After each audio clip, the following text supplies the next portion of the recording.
दोस्तों, आज की हमारी कहानी है एक ढोंगी से धोखा और उसका खात्मा। नमस्कार दोस्तों, ये घटना जो मैं आप लोगों को बताने जा रहा हूँ, ये घटना 19 साल पहले की है। मेरे पिताजी का स्थानांतरण दिल्ली में हुआ था। यहाँ आने के बाद मेरे पिताजी ने पूर्वी दिल्ली के वेलकम इलाके में एक मकान किराए पर ले लिया था।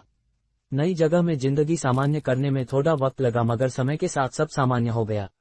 उस समय वहाँ एक तांत्रिक बहुत जाना माना जाता था, जिसे लोग माली जी कहा करते थे। मोहल्ला छोटा होने की वजह से उसने कम समय में काफी नाम कमा लिया था। उस वक्त लोगों में साक्षरता की कमी के कारण लोग डॉक्टर से पहले उसके पास ही जाना पसंद करते थे। लोग उसके पास अपनी परेशानी लेकर जाते थे और ठीक भी हो जाते थे। उसका धंधा काफी अच्छा चल रहा था। धीरे धीरे उसकी ख्याति पहुंचते हुए मेरी दादी के पास भी पहुंची। उन्होंने ने भी उसके द्वारा किए गए काम को देखने की इच्छा जताई। उस मोहल्ले में एक दिन पड़ोस में किसी औरत को किसी ऊपरी हवा की आमद हुई। वो अपने आपे में नहीं आ रही थी और उस पर सवार जो भी साया था उसे शांत नहीं होने दे रहा था। वो बस अपने बाल को खोलकर खेले जा रही थी। पड़ोसियों का मेला लगा हुआ था। घर पर सब बस माली जी के आने का इंतजार कर रहे थे। फिर उस औरत के घर का एक आदमी अपने साथ माली जी लेके आ गया। माली जी ने कुछ दिए जलाए, तंत्र मंत्र किया और वो ठीक हो गई। उसके बदले में माली जी ने उनसे कुछ रुपए और एक शराब की बोतल ले ली। खैर, अपने घर के किसी सदस्य की बिगड़ी हालत ठीक हो जाए तो कुछ पैसे और एक बोतल का क्या मोल। मेरी दादी ने भी ये सब देखा। उन्हें भी विश्वास हो गया कि हाँ, ये आदमी ऊपरी हवा का इलाज कर सकता है। फिर ऐसा सिलसिला चला करता था। अक्सर कभी किसी के घर में कोई परेशानी होती तो कभी किसी और के घर में कोई डॉक्टर से ठीक होता तो कोई बिना माली जी की कृपा से ठीक नहीं होता था। माली जी की अच्छी कट रही थी। एक दिन घुमाकर परेशानी मेरे घर में भी आ गई। मैं बहुत छोटा था। मुझे अचानक से उल्टियां आने लगी और मैंने दूध पीना भी छोड़ दिया। मेरे दादाजी और मेरे पिताजी उस वक्त दफ्तर में थे। मेरी दादी और मेरी मम्मी काफी परेशान थीं। नए शहर में किसी डॉक्टर को वो जानती नहीं थी। फिर एक पड़ोसी औरत से दादी ने किसी डॉक्टर का पता पूछा तो उस औरत ने डॉक्टर से पहले माली जी के पास चलने की सलाह दी।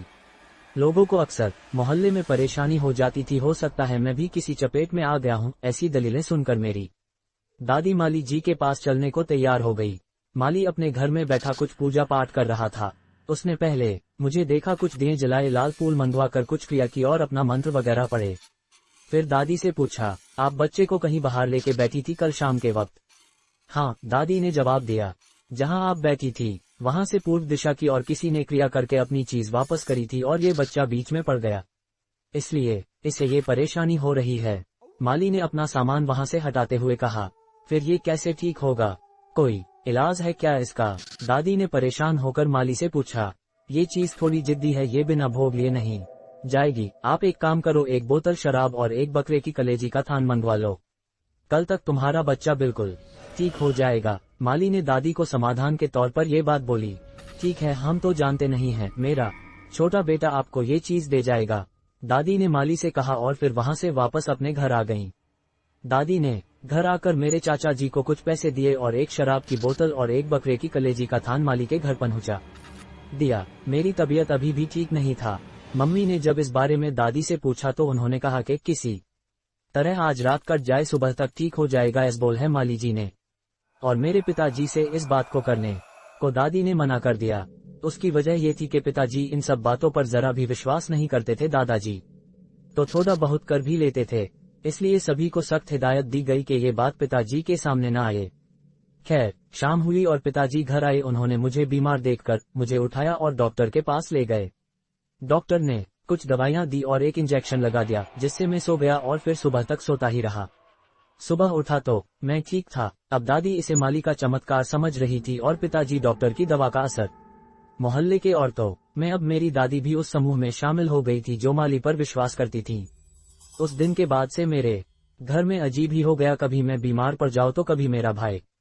दादी दिन के हिसाब से माली के घर भोग भिजवा देती और हम बिना दवा के ही ठीक हो जाते। कुछ दिनों में माली का व्यवहार मेरे दादाजी से भी हो गया और माली का घर आना जाना भी शुरू हो गया।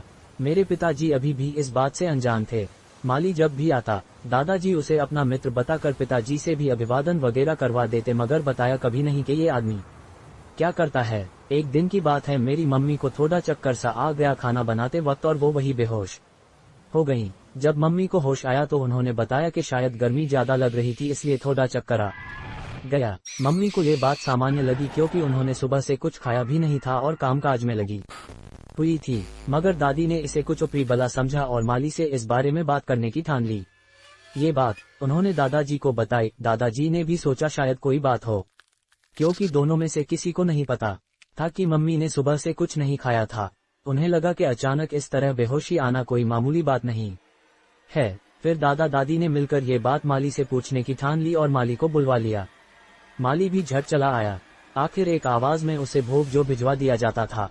खैर माली आया और दादी ने उसे बात बता दी। माली ने कुछ देर सोचा और हाथ में कुछ लांग लेकर कुछ करने लगा, जैसे लांग को लौंग से गिन रहा हो। कुछ देर बाद उसने बताया कि मम्मी के ऊपर किसी देवी की छाया है और वो सवार होकर खेलना चाहती हैं। दादी ने कहा कि वो तो अभी बहुत छोटी है, अभी से कैसे कोई देवी उस पर आ सकती है।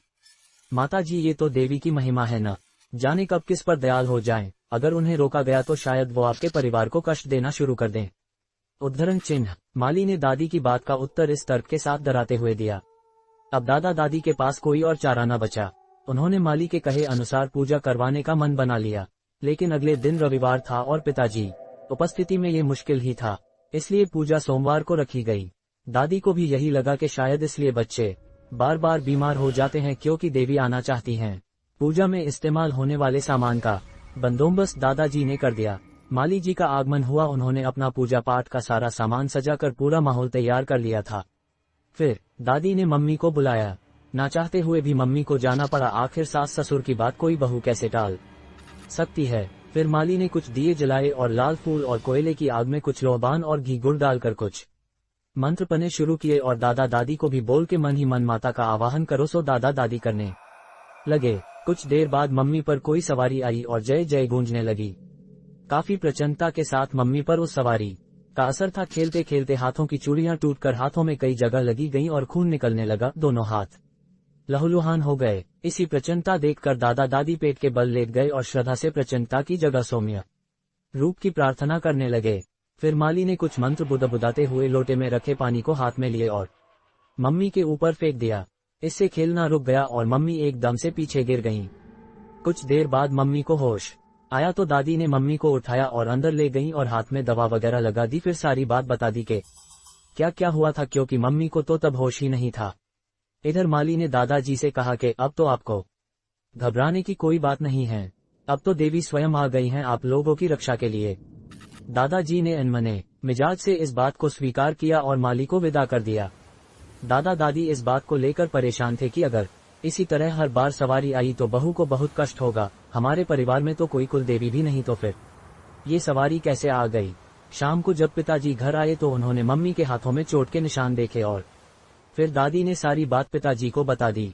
पिताजी काफी नाराज हुए कि ये कौन सी मुसीबत हाथ लग गई। माली के विषय में तो ये कहा कि वो अगर दोबारा घर में आया तो उसकी टांगे हाथ में दे दूंगा। उस दिन के बाद से घर में अलग ही माहौल हो गया। सोमवार को मम्मी पर सवारी आने लगी और शांत करने के लिए माली को बुलाया जाता और माली की अच्छी खासी दावत का इंतजाम हो जाता। मम्मी को जो चोट लगे वो अलग। मम्मी इन सब बातों से बहुत ज्यादा उब गई थी, जिसे कहा जा सकता है कि पीड़ित हो गई थी। काफी परेशान हो जाने पर एक दिन मम्मी ने सारी बात मेरे सबसे बड़े मामा जी को चिट्ठी में लिखकर बता दी, क्योंकि उस जमाने में फोन बहुत कम हुआ करते थे। जवाब में मामा जी ने आने का दिन निश्चय करके आने की सूचना दी। एक हफ्ते बाद मामा जी दिल्ली आए। उनके साथ में एक व्यक्ति और थे, साधारण सा दिखने वाले। अपने साथ हाथ में एक छोटा सा थैला लेके वो मामा जी से साथ हमारे घर आए। स्वागत पानी होने के बाद अपनी सारी बात और सारी विडंबना दादी ने मामा जी को बता दी और मामा जी भी ये जताए बिना कि उन्हें ये सब बात पता है चुपचाप सुनते रहे। फिर उन्होंने अपने साथ आए उस व्यक्ति से दादी का परिचय करवाया। ये हमारे एक दूर के चाचा जी हैं, मन्नी लाल, यहाँ अपने रिश्तेदारों से मिलने आए हैं। ये भी कुछ जानकारी रखते हैं, अगर आप आज्ञा दे तो ये शायद कुछ बता सकते हैं कि ये सब कैसे हुआ। मामा जी ने दादी से कहा। दादी ने दादाजी पूछकर इस बात की स्वीकृति दे दी। फिर थोड़ी देर कुछ विचारने के बाद मन्नी लाल चाचा ने कहा कि माताजी, माली जी को बुला लीजिए तो फिर सारी बात आराम से की जाए। दादी ने मेरे चाचा को भेजकर माली को बुलवा लिया। सर्दी का वक्त था। घर के बाहर चारपाई पर बैठकर मामा जी और मन्नी चाचा बैठकर चाय पी रहे थे और धूप आनंद ले रहे थे कि माली का आगमन हुआ। दादी ने मामा जी लोग का परिचय करवाया। थोड़ी हाल खैरियत की बात के बाद मामा जी ने माली से पूछा, अपने ही पूजा करके मेरी बहन पर देवी की सवारी करवाए है ना? हाँ, पूजा तो मैंने ही की थी, मगर देवी खुद आना चाहती थी। माली से जवाब दिया। कौन सी देवी है वो? मन्नी लाल चाचा ने सवाल किया। ये तो आप खुद ही पूछ लीजिए, कोई आपके परिवार की होंगी। माली ने दादाजी तरफ देखकर कहा। दादाजी ने जवाब दिया, हमारे परिवार में तो कोई कुल देवी नहीं है। तो फिर कोई और होंगी बचपन में जिनका दर्शन हुआ होगा। माली ने कहा। यहाँ उसका तात्पर्य चेचक से था, उसे भी देवी का दर्शन कहा जाता है, और ये भी कहा जाता है कि जिस देवी का दर्शन विकट रूप से होता है उनकी कृपा भी उसी तरह होती है, और कभी कभी उस देवी की सवारी भी आने लगती है। यही बात माली भी समझाने की कोशिश कर रहा था। इसे तो बचपन में भी कभी कोई दर्शन नहीं हुआ, मेरे मामा जी ने जवाब दिया। तो फिर देवी से ही पूछ लेते हैं ना, मैं मनाऊंगा तो वो अभी खेलने लगेंगी। माली ने खुद को फंसता देख इस तरह डराने की कोशिश की। ठीक है, चलिए ऐसा ही किया जाए। आखिर वो देवी हैं कौन सी जो ऐसे परेशान कर रही हैं? मन्नी चाचा ने माली से कहा। ठीक है ये, लेकिन डरना मत, माली ने होशियार किया। मन्नी चाचा ने हंसते हुए कहा, अगर डर भी गए तो आप है ना। इतना कहकर माली उठ गया और अंदर जाते जाते बोल, तो फिर आइए ना। मन्नी चाचा ने कहा कि आप चलिए, जब सवारियां जाए तो हम भी अंदर आ जाएंगे। माली फिर अंदर गया, लाल फूल मंगवाए, दिए मंगवाए और तैयार होकर बैठ गया। दादी के कहने पर मम्मी भी आकर बैठ गई और मामा जी भी, मगर मन्नी चाचा बाहर ही बैठे रहे। माली ने मंत्र पढ़ने शुरू किए और दिया जलाने लगा, मगर दिए की बाती ने लो नहीं पकड़ी। एक बाद माचिस की तिल्लियां जला जला कर माली ने 3 माच से खाली कर दी, मगर दिया नहीं जला। अब माली के पसीने छूटने लगे। सर्दी में भी उसकी ये हालत हो रही थी, मगर उसका कोई मंत्र, कोई जोर नहीं चल रहा था। माली की समझ से बाहर था कि ये क्या हो रहा है। माली सब कुछ रखकर बैठकर कुछ मंत्र जाप कर रहा था कि मन्नी चाचा अंदर आए। क्या हुआ, देवी नहीं आई? मन्नी चाचा ने पूछा। पता नहीं क्या हुआ, शायद नाराज हो गई हैं। माली ने कहा, अब तुम्हारे बुलाने से देवी तो क्या एक आत्मा भी नहीं आ सकती बच्चे? मन्नी चाचा ने कहा। तब क्या मतलब? माली ने लखराती जुबान से पूछा। एक फूल और कपूर पर चलने वाली देवी को सिद्ध क्या कर लिया? तुम ओझा बनकर घूमने लगे। वो सब तो फिर भी ठीक था, मगर तुम जो यहाँ करने आए थे वो तो बहुत नीच कर्म है, मन्नी चाचा ने जवाब दिया। माली हक्का बक्का होकर केवल मन्नी चाचा की बात सुन रहा था। तभी मामा जी ने मन्नी चाचा से पूछा, कैसा नीच कर्म चाचा? इसकी औलाद ने तुम्हारी बहन पर अपनी देवी का वास करवाया, क्योंकि ये इस घर की सबसे बड़ी बहू है। जब ये अपनी सास के बाद अपने कुल देवता की पूजा करती तो ये सारी पूजा इसकी देवी लेती, और इस देवी को नया कुल मिलता तो इसके ऊपर ज्यादा मेहरबान हो जाती, और ये नीचिस कुल के गुरु के रूप में पूजा जाता। और अगर इस बात से इस कुल के देवता नाराज हो जाते तो ये कुल यहीं रुक जाता। ये कमीना एक गुरु बनने के चक्कर में इस परिवार की पीढ़ी की जिंदगी बर्बाद कर देता। अब तू जहाँ से आया है वही चला जा, तेरा ये सारा नाटक आज के बाद नहीं चलेगा, अपनी देवी भी भूल जा। मन्नी चाचा ने गुस्से में माली की तरफ उंगली करके ये सारी बात बताई। ये सारी बात सुनकर दादी को बहुत दुख हुआ और उनके आंसू निकल आए। माफ कर दो बाबा, माफ कर दो, मैं दोबारा ऐसा कुछ नहीं करूंगा, मगर मेरी देवी सिद्धि मत छीनो। माली रोनी सूरत बनाकर मन्नी चाचा के पैर पकड़ते हुए बोला, तेरी देवी ने तभी तेरा साथ छोड़ दिया था जब तू बाहर हमसे बात कर रहा था। अगर तुझमें जरा सी भी कोई चीज बाकी होती तो ये दिए जल गए होते। अब उठ और निकल जा यहाँ से, मन्नी चाचा ने गरजते हुए कहा। माली रोता आंसू पोंछता हुआ वहां से चला गया। मामा जी और मन्नी चाचा जो काम करने आए थे वो हो गया था, फिर वो वहां 2 दिन रुके और चले गए। इन 2 दिनों में माली के साथ क्या क्या हुआ था, ये सारी बात आग की तरह पूरे मोहल्ले में फैल गई, और उस ढोंगी माली का सारा धंधा चौपट हो गया। कुछ दिन बाद वो वहां से कहीं और रहने चला गया। दोस्तों, मन्नी लाल चाचा एक अघोरी थे। उन दिनों वो कानपुर के मेडिकल कॉलेज में मुर्दा घर के चौकीदार की पोस्ट पर रात की शिफ्ट में काम किया करते थे। एक बार एक दोस्त के घायल होने पर मामा जी हिलेट हॉस्पिटल गए, वही मामा जी की मुलाकात मन्नी चाचा से हुई थी। फिर वो अच्छे दोस्त बन गए थे। जब मामा जी ने मम्मी की चिट्ठी के बारे में मन्नी चाचा को बताया तो वो तुरंत आने को तैयार हो गए थे। वो बहुत ज्यादा ऊंचे अघोरी नहीं थे, मगर माली का काम करने के लिए काफी थे। कुछ साल पहले मैं भी उनसे मिला था, उसके बाद सन 2009 में उनका देहांत हो गया, मगर उनके काफी एहसान आज भी हमारे ऊपर हैं। Thank you for watching this video. अगर वीडियो अच्छा लगा तो लाइक करें और कहानी के बारे में कहना है तो कमेंट करें। दोस्तों, चैनल को सब्सक्राइब करें, आपके सपोर्ट से हमें मोटिवेशन मिलता है। चैनल को सब्सक्राइब करें और बेल आइकन जरूर प्रेस करें ताकि आपको नेक्स्ट वीडियो की अपडेट मिल सके। धन्यवाद।